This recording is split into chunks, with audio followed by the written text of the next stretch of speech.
I got a phone call at 3 in the morning. London number. Hedge fund manager I'd known for years. His voice was shaking. Yanis, the second domino just fell. $440 billion in credit default swaps just triggered. Your viewers need to know their banks are on the list. I was instantly awake. Which bank failed? He laughed, but there was no humor in it. That's the thing. No bank failed. This is worse. Much worse. The exposure is systemic, and the banks, they're not telling anyone yet. That call was 6 days ago.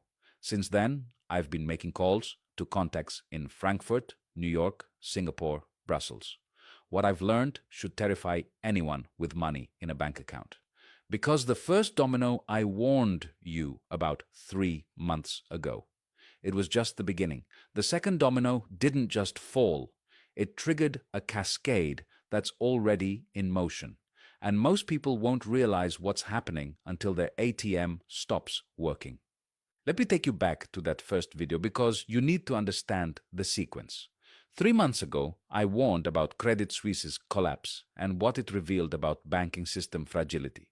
That was the first domino. A major European bank, supposedly safe, supposedly regulated, suddenly worthless. $16 billion in AT1 bonds wiped out overnight. Shareholders destroyed. And the solution? A forced merger with UBS orchestrated by Swiss authorities in a single weekend.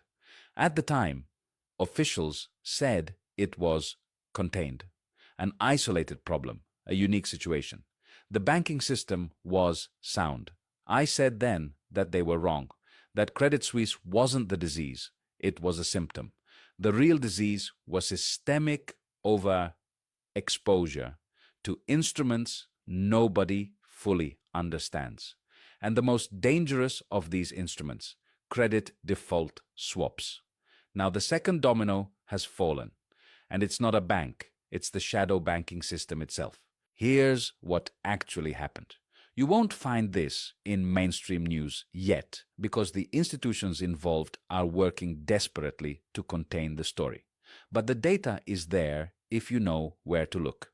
On November 14th, a major European insurance company failed to meet margin calls on credit default swap positions, totaling approximately $170 billion. The counterparties, mostly investment banks, immediately triggered the collateral clauses.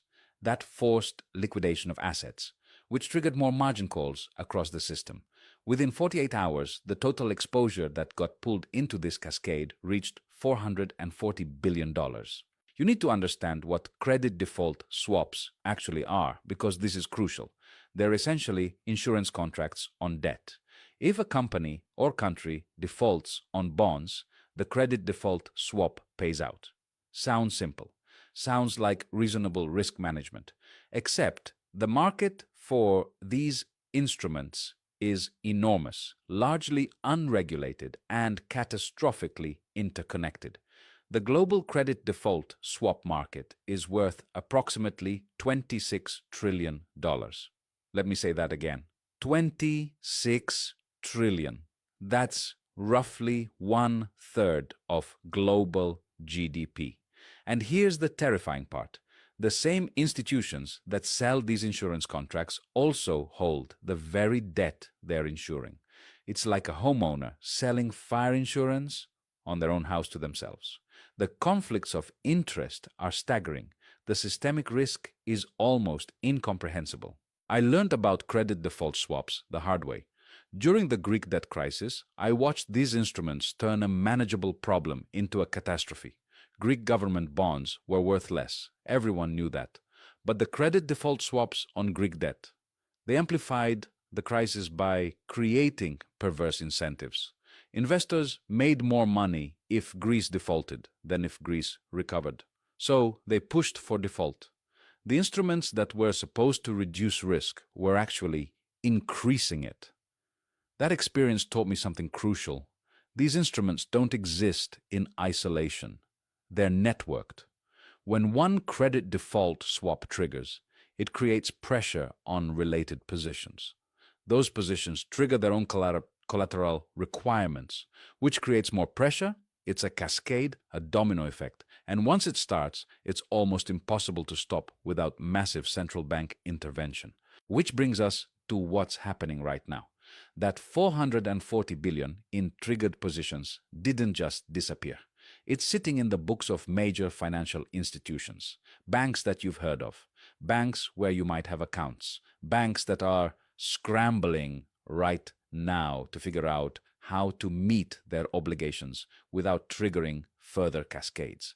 I can't name the specific institutions publicly, legal reasons, but I can tell you what to look for. 3 warning signs that a bank is in the danger zone. First, watch their credit default swap spreads. This is publicly available data. If the cost of insuring a bank's debt suddenly spikes, that's the market telling you something is wrong. In the past 6 days, 3 major European banks and 2 American banks have seen their CDS spreads jump by more than 50%. That's not normal market movement. That's fear. Second, watch for unusual asset sales. When banks need to raise cash quickly to meet margin calls, they sell assets. But they don't announce it as emergency liquidation. They call it portfolio rebalancing or strategic repositioning. Look for announcements of major asset sales with short settlement periods. That's a red flag. Third, watch their overnight borrowing costs. Banks that are facing liquidity pressure have to pay more to borrow money overnight. If you see a bank's overnight funding costs spike relative to peers, that's a warning sign. It means other banks are nervous about lending to them. Now, here's what makes this situation more